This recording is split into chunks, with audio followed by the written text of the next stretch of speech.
బ్రహ్మర్షి పితామహ పత్రిసారి యొక్క దివ్య చైతన్యంతో కనెక్ట్ అవుతూ జగద్గురు అయిన శ్రీకృష్ణ పరమాత్మ యొక్క శక్తి స్థితి జ్ఞానాలను తీసుకుంటూ ఆ శివ పార్వతుల యొక్క తత్వాన్ని, ఆ యొక్క స్థితిని మనం అర్థం చేసుకుంటూ అవగాహన ద్వారా ఎదుగుతూ ఆత్మపరంగా ఎదుగుతూ ఉందాం. ఓకేనా? అణగదొక్కడం అంటే ఆపి ఉంచడం తప్ప ఇంకేమీ కాదు. మీరు నెలల తరబడి, ఏళ్ల తరబడి నిలిపి ఉంచగలరు. ఎవరికైతే తెలుసునో వాళ్ళు అంటారు ఏమంటారంటే, మీరు మీ జీవితాల పర్యంతం కూడా వాయిదా వేయగలరని. కానీ అది వ్యక్తం అయి తీరాలి, వ్యక్తం అవ్వాలి. ఈ ప్రక్రియ అణగదొక్కడంతో కానీ లేదా వ్యక్తపరచడంతో కానీ సంబంధించి ఉండదన్నమాట. కానే కాదు, ఈ ప్రక్రియ మీ చిత్తవృత్తిని, మీ శక్తిని ఒక దారిలా చేసి మీరు మీ లోపలి లోతుల్లోకి వెళ్ళడానికి ఉపయోగిస్తుంది. అదనమాట.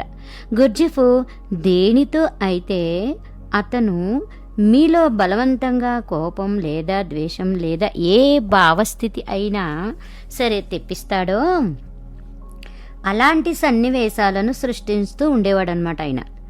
లేదా ఒక కల్పింపబడిన దృగ్విషయం, అది ఒకంత కల్పింపబడింది. ఏమి జరుగుతుందో మనం తెలుసుకోలేమన్నమాట, మీరు తెలుసుకోలేరు. గుర్జిఫ్ అతని శిష్యులతో కూర్చునేవాడంట. మీరు ప్రవేశిస్తూ ఉండగా అక్కడ ఏం జరగబోతుందో మీరు తెలుసుకోలేరు, మనకు అర్థం కాదనమాట. కానీ వాళ్ళు మీ లోపల కోపం పుట్టించడానికి సిద్ధంగా ఉంటారు. వాళ్ళు ఎలాగ ప్రవర్తిస్తారు అంటే, ఎవరో ఏదో ఒకటి అంటారు, మొత్తం సముదాయం అంతా ఎంత అవమానకరంగా ప్రవర్తిస్తారు అంటే మీరు తీవ్రమైన క్రోధంతో మండిపడిపోతాం అన్నట్టు. అంటే మనల్ని మనం మర్చిపోయి కోపంతో మొత్తం నిండిపోతాం అన్నమాట. హఠాత్తుగా కోపం ఉధృతమవుతుంది, మీరు మండిపడ్డట్టుగా ఉంటారు. ఇప్పుడు ఇది ఒక పరిస్థితి వస్తుంది. ఎక్కడ నుంచి అయితే మీరు అటు లోతుకి వెళ్ళగలరో లేదా ఇటు బయట పడగలరో, మీరు ఆ శిఖరాగ్ర స్థాయి వచ్చినప్పుడు, మీరు కేవలం భగ్గుమని విస్ఫోటితం అవబోతున్నప్పుడు గుర్జిఫ్ చూస్తాడన్నమాట.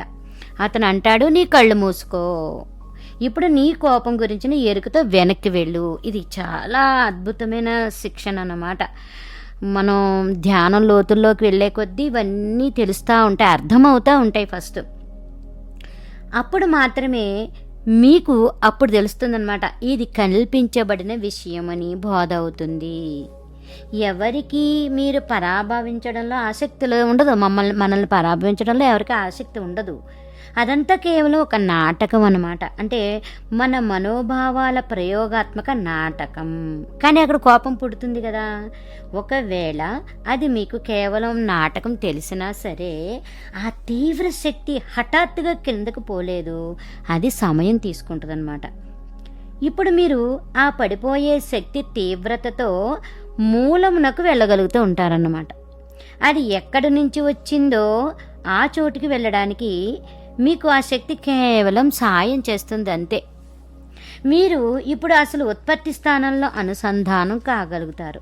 ఇది అత్యంత జయప్రదమైన ధ్యాన పద్ధతుల్లో ఇది ఒకటన్నమాట. ఏ భావదశనైనా కల్పించుకోండి, కానీ దాని అవసరం ఉండదు.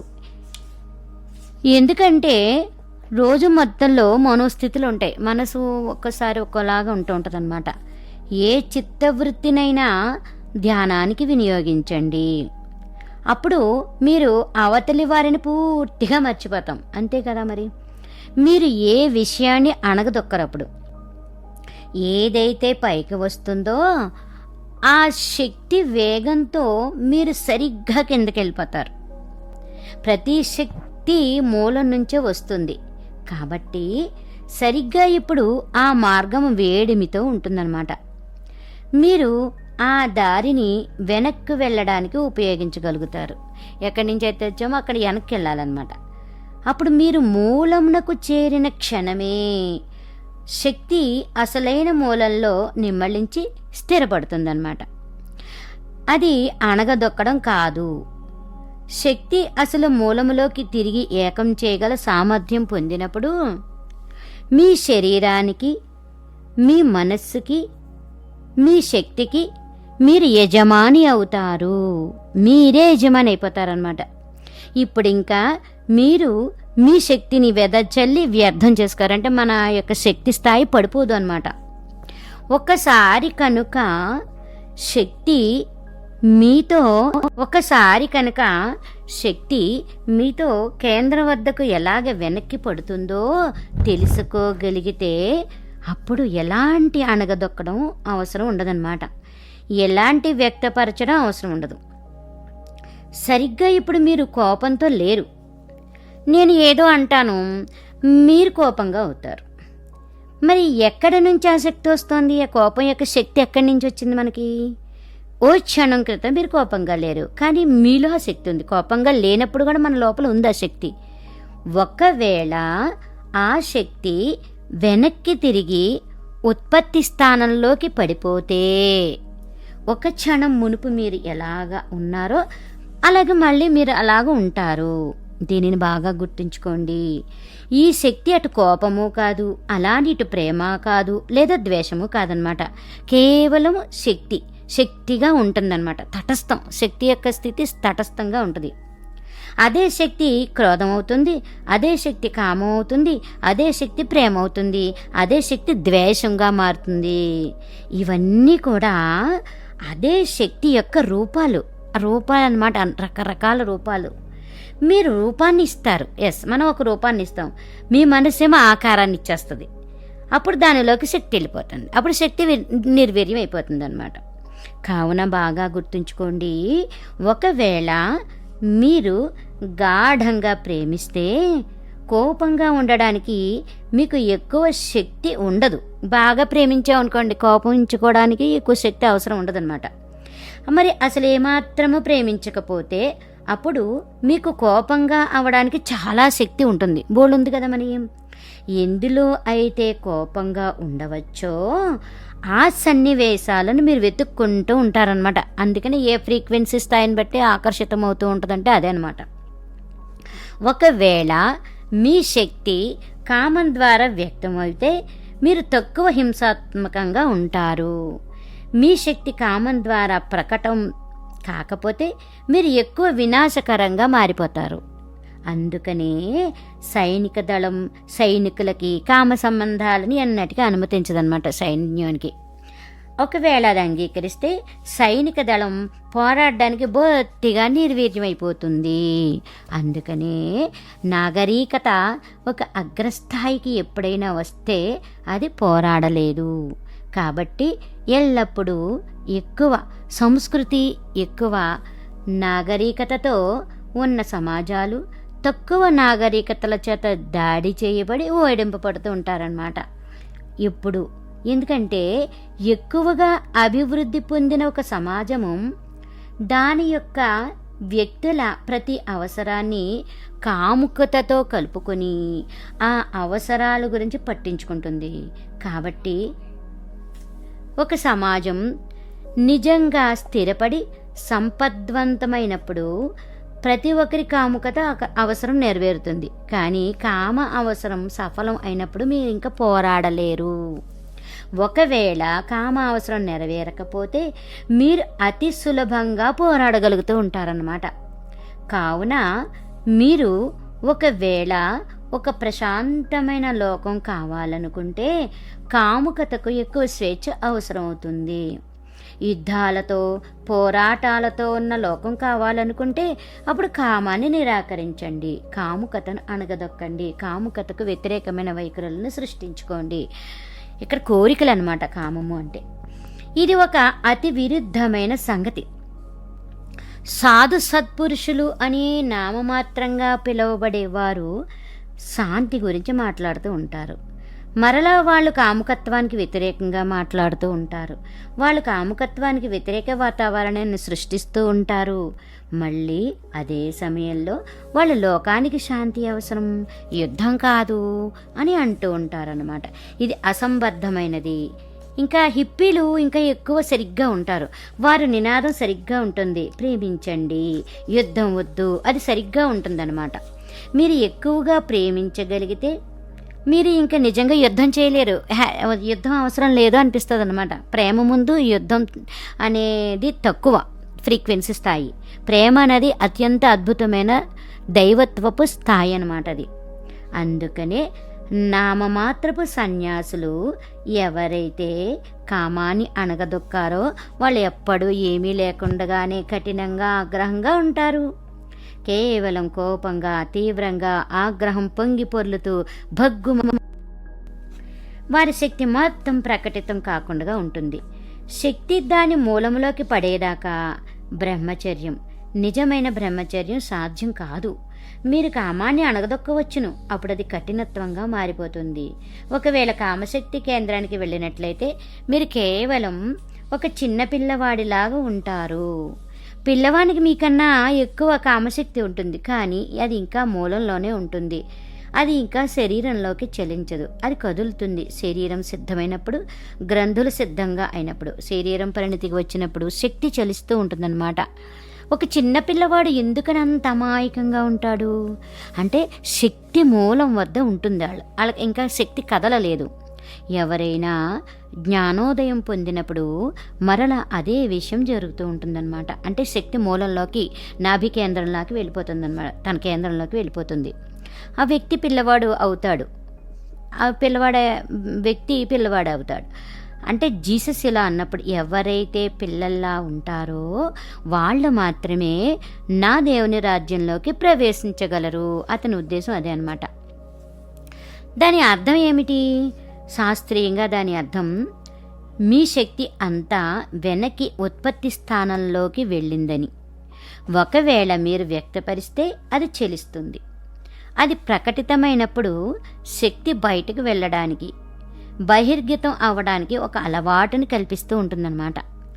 ఒకవేళ మీరు అణగదొక్కితే అప్పుడు శక్తి మూలంలోకి వెళ్ళదు, అది బయటకు వెళ్ళదు, అక్కడ తాత్కాలికంగా ఆగిపోతుందన్నమాట. ఒక విలంబితమైన శక్తి ఒక భారంగా ఉంటుంది. అందుకనే మీరు కోపాన్ని ప్రకటిస్తే మీరు ఉపశమనం పొందుతూ ఉంటారు. ఒకవేళ మీరు కామం ద్వారా వెళ్ళేట్లయితే మీరు ఉపశాంతి అనుభూతి చెందుతూ ఉంటారు. మీరు ఏదైనా నాశనం చేస్తే మీ ద్వేషం విడుదలవుతుంది. అప్పుడు మీరు తేలిక పడతారు. ఎందుకని ఉపశమనం అనుభూతి చెందుతున్నారు? ఎందుకంటే విలంబితమైన శక్తి భారవంతం అవుతుంది, బరువు అవుతుందన్నమాట. మీ మనస్సు దానితో పొగమంచుతో నిండినట్లయి అస్పష్టంగా ఉంటుందన్నమాట. మీరు దాన్ని తోసేయాలి లేదా వెనక్కి అసలు పుట్టుక స్థానంలోకి వెళ్ళేందుకు ఒప్పుకోవాలి. ఇవి మాత్రమే ఉన్న రెండు సంగతులు. ఒకవేళ అది వెనక్కి మూలంలోకి వెళ్తే అది నిరాకారంగా అయిపోతుంది. మూలంలో శక్తి ఆకారరహితంగా ఉంటుందన్నమాట. ఉదాహరణకు విద్యుత్తు నిరాకారంగా ఉంటుంది. అది ఒక పంకాలోకి వెళ్ళినప్పుడు అది ఒక రకమైన ఆకారం తీసుకుంటుంది. అదే బల్బులోకి వెళ్ళినప్పుడు ఇంకొక రకమైన ఆకారం తీసుకుంటుంది. అదే వేరే ఆకారాన్ని తీసుకుంటూ ఉంటుందన్నమాట. మీరు దానిని 1000 రకాలుగా వాడవచ్చును. శక్తి అదే, కానీ రూపం మారింది కదా. అది దేని ద్వారా వెళ్తుందో ఆ యంత్రాంగం ద్వారా రూపం ఇవ్వబడుతుంది కదా. అలాగే మన లోపల ఉన్న కోపం ఒక యంత్రాంగం, కామం ఒక యంత్రాంగము, ప్రేమ ఒక యంత్రాంగము, ద్వేషం ఒక యంత్రాంగము. శక్తి ద్వేషం దారి ద్వారా వెళ్ళినప్పుడు అది ద్వేషం అయిపోతుంది. ఒకవేళ అదే శక్తి ప్రేమ ద్వారా వెళ్తే అది ప్రేమ అవుతుంది. అది ఉత్పత్తి స్థానంలోకి వెళ్ళినప్పుడు అది నిరాకారమైన శక్తిగా ఉంటుంది, శుద్ధమైన శక్తిగా మారిపోద్ది అన్నమాట. అది అటు ద్వేషము కాదు, ఇటు ప్రేమ కాదు. అలా అని అది కోపము లేదా కామము కాదు, అది కేవలం శక్తి. అప్పుడు అది అమాయకంగా ఉంటుంది. ఎందుకంటే నిరాకారత్వం బొత్తిగా అమాయకమైనది.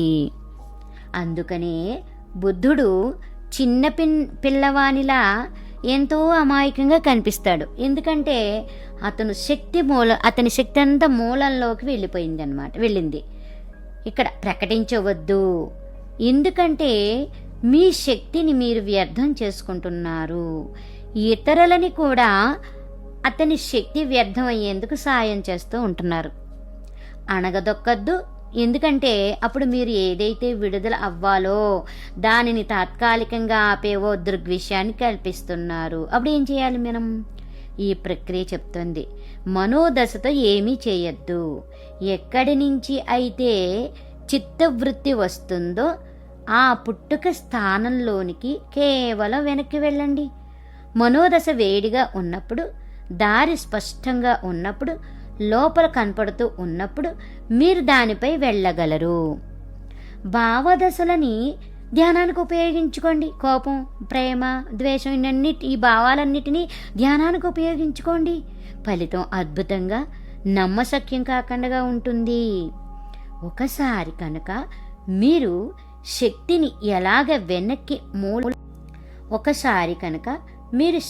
ఎలాగ వెనక్కి మూలంలోకి పంపటమో కిటుకు కనుక్కుంటే మీరు ఒక వేరే రకమైన వ్యక్తిత్వం కలిగి ఉంటారన్నమాట.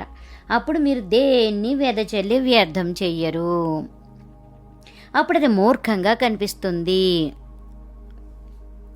ఎప్పుడైనా మీరు ఎవరి ఎందైనా కోపంతో ఉంటే అవతలి వారి తప్పు పనికి మిమ్మల్ని మీరు శిక్షించుకుంటున్నారని బుద్ధుడు చెప్పేవాడు. ఎవరి మీదైనా మనం కోపంతో ఊగిపోతుంటే మనల్ని మనమే శిక్షించుకుంటున్నట్టంట. అతను మిమ్మల్ని అవమానించాడు, అది అతని పని. కోపంతో ఉండడం వల్ల మిమ్మల్ని మీరు శిక్షించుకుంటున్నారు. మీరు మీ శక్తిని చెల్లాచెదురు చేసుకొని వృధా చేసుకుంటున్నారు. ఇది మూర్ఖత్వము. కానీ అప్పుడు బుద్ధుడు, మహావీర, జీసస్ వీళ్ళని వింటున్నప్పుడు మనం అణచివేయడం మొదలు పెడతాము. అప్పుడు మనం ఇది మంచిది కాదని కోపంతో ఉండటం మూర్ఖత్వం అని ఆలోచిస్తాం. కాబట్టి ఏం చేయాలి ఇప్పుడు? మరి కోపాన్ని అణగతొక్కుని కోపంగా ఉండొద్దు అనుకొని మిమ్మల్ని మీరు వెనక్కి లాక్కొని మిమ్మల్ని మీరు ముకులించుకోండి. మీ కోపంతో పోరాడండి, దానిని అణగతొక్కండి. కానీ అప్పుడు ఏదో దానిపై కూర్చుంటారు మీరు. అది ఏ క్షణమైనా పటీల్మని బగ్గమంటుంది. అయితే మీరు ఒక అగ్ని పర్వతంపై కూర్చున్నారు. ఏ క్షణమైనా అది విస్ఫోటనం అవుతుంది. మీరు అలాగ కూడబెట్టుకుంటూ పోతూ ఉంటారు. మొత్తం రోజు కోపం మొత్తం పోగొడుతుంది. నెల మొత్తం కోపం పురోగవుతుంది. సంవత్సరం మొత్తం కోపం, మీ జీవితం మొత్తం కోపం. తర్వాత చాలా జీవితాలు కోపం పురోగవుతూ ఉంటుంది. అది అక్కడ ఉంటుంది. అది ఏ క్షణమైన భగ్గుమనవచ్చును. అప్పుడు మీరు సజీవంగా ఉండడానికి కూడా చాలా భయపడతారు. ఎందుకంటే ఏ క్షణమైనా ఏ విషయమైనా లోనికి వెళ్ళవచ్చును. మీరు విస్ఫోటనం అవుతారు, మీరు భయపడతారు. ప్రతి క్షణము ఒక అంతర్యుద్ధంగా మారిపోతుందన్నమాట. అందుకనే మానసిక తత్వజ్ఞులు అణగదొక్కడం కంటే వ్యక్తం చేయడం మేలు అని అంటారు. కానీ మతం అలా చెప్పదు. మతం రెండు మూఢత్వం అంటుంది. ఎందుకంటే ప్రకటించడంలో మీరు ఇతరులకి మీకు కూడా హాని చేసుకుంటారు, అణగదొక్కడంలో మీకు మీరు అపకారం చేసుకుంటారు. ఇది చాలా లోతైన సబ్జెక్ట్ మాస్టర్స్. వినగా వినగా వినగా అర్థమవుతుంది. ఏదో ఒక రోజున ఎవరిగో ఒకరికి అపకారం చేస్తారు. మూలంలోకి వెళ్ళండి మీరు. అలా అయితే శక్తి వెనక్కి మూలంలోకి వెళ్ళి పడుతుందన్నమాట, నిరాకారంగా. అక్కడ ఆకారం ఏమీ లేదు. అప్పుడు మీరు కోపంతో ఉండకుండా అతిశక్తిమంతంగా అనుభూతి చెందుతారు.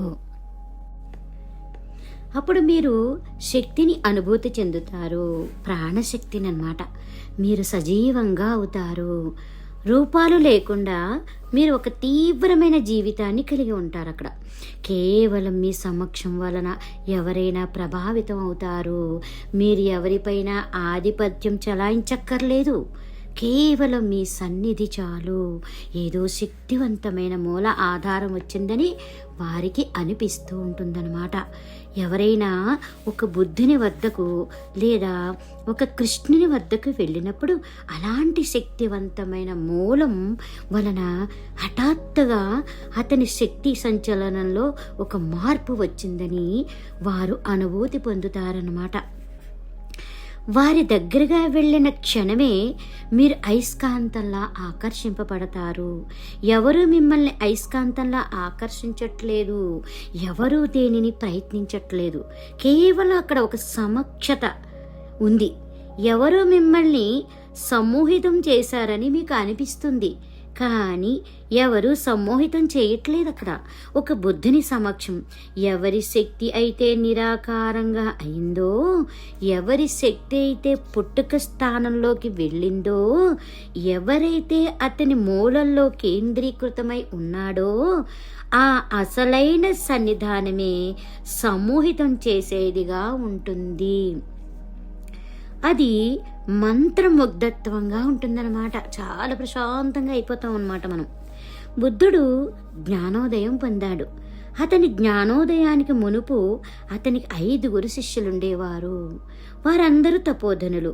బుద్ధుడు తానే ఒక మేటి తపోరాశిగా ఉన్నప్పుడు అతని శరీరాన్ని చాలా చాలా రకాలుగా హింసించుకున్నప్పుడు, తనని హింసించుకోవడానికి ఎక్కువ నూతనమైన హింసాత్మక ప్రక్రియలు కనపడుతున్నప్పుడు ఈ 5 అతని ఉత్సాహభరితమైన అనువర్తనులుగా ఉన్నారు. అప్పుడు బుద్ధుడు ఇదంతా బొత్తిగా విపరీతంగా ఉందని అనుకున్నాడు. కేవలం ఎవరైనా తమ శరీరాన్ని హింసించుకోవడం వలన తమ స్వయాన్ని తెలుసుకోలేరు. అతనికి ఇది బోధ అయినప్పుడు అతను తన తపశ్చర్య విధానాలని వదిలేశాడు. అతని 5 అనువర్తనులు అతని వెంటనే వదిలేశారు. వాళ్ళన్నారు, నీవు పతనమయ్యావు, నీవు మరిక తపోధనుడివి కావు. వాళ్ళు అతనిని వదిలి వెళ్ళిపోయారనమాట. అప్పుడు బుద్ధుడు జ్ఞానోదయం పొందినప్పుడు అతని మనస్సుకి ఆ 5 అనువర్తల గురించి మొట్టమొదటి ఆలోచన వచ్చింది. ఒకప్పుడు వాళ్ళు అతనిని అనుసరించేవారు, అందుకని అతను వారి దగ్గరకు వెళ్ళి తీరాలి. అతను ఒక బాధ్యతగా భావించాడు. అతను వారిని తప్పక వెతికి తాము ఏమి కనుక్కున్నాడో వారికి చెప్పాలి అనుకున్నాడనమాట. కాబట్టి బుద్ధుడు వాళ్ళ కోసం వెతికాడు. అతను బీహార్లో బోధగయ నుంచి బెనారస్ వరకు కేవలం వారిని కనుక్కోవడం కోసమే ప్రయాణం చేశాడు. వాళ్ళు సారనాథ్లో ఉన్నారు. బుద్ధుడు తిరిగి ఎన్నడూ బెనారస్కి వెళ్ళలేదు. తిరిగి ఎన్నడూ వెనక్కి సారనాథ్కి వెళ్ళలేదు. ఎందుకంటే ఆ 5 శిష్యుల కొరకు మాత్రమే అతను వచ్చాడన్నమాట. అతను సారనాథ్కి వచ్చాడు. అది సాయం సమయం, సూర్యుడు అస్తమిస్తున్నాడు. ఆ 5 తపోధనులు చిన్న గుట్టపై కూర్చున్నారనమాట. బుద్ధుడు రావడాన్ని వాళ్ళు చూశారు. వాళ్ళు అనుకున్నారు, ఆ పతనమైన బుద్ధుడు, గౌతమ బుద్ధుడు, ఆ గౌతమ సిద్ధార్థ ఎవరైతే సాధనా మార్గం నుంచి పతనమయ్యాడో అతను వస్తున్నాడు అని చూశారనమాట వాళ్ళు. మనం అతనికి ఎలాంటి గౌరవం ఇవ్వకూడదు, మనం అతనికి మామూలు గౌరవాన్ని అయినా సరే ఇవ్వకూడదు అని అనుకున్నారు వాళ్ళు వారి కళ్ళును మూసుకున్నారు. బుద్ధుడు వారి దగ్గరగా వచ్చాడు. ఆ 5 తపస్సులు ఒక్క మార్పుని అనుభూతి చెందారు. మానసికమైన పరిణామం అది. వాళ్ళు అసౌకర్యంగా అయ్యారు. బుద్ధుడు వారి దగ్గరికి సరిగ్గా వచ్చినప్పుడు హఠాత్తుగా ఆ 5 మొత్తం అందరూ వారి కళ్ళు తెరిచి బుద్ధుని కాళ్లపై పడ్డారు. బుద్ధుడు అన్నారు, కానీ మీరు ఎందుకు ఇలా చేస్తున్నారు? మీరు నాకు ఏ గౌరవము ఇవ్వక్కర్లేదు అని నిశ్చయించుకున్నారు కదా, అలాంటప్పుడు మీరు ఎందుకు ఇలా చేస్తున్నారు అని అడిగారన్నమాట. వాళ్ళు అన్నారు, మేము ఇలాగ చేయట్లేదు, ఇది జరిగింది. నీవేమి పొందావు?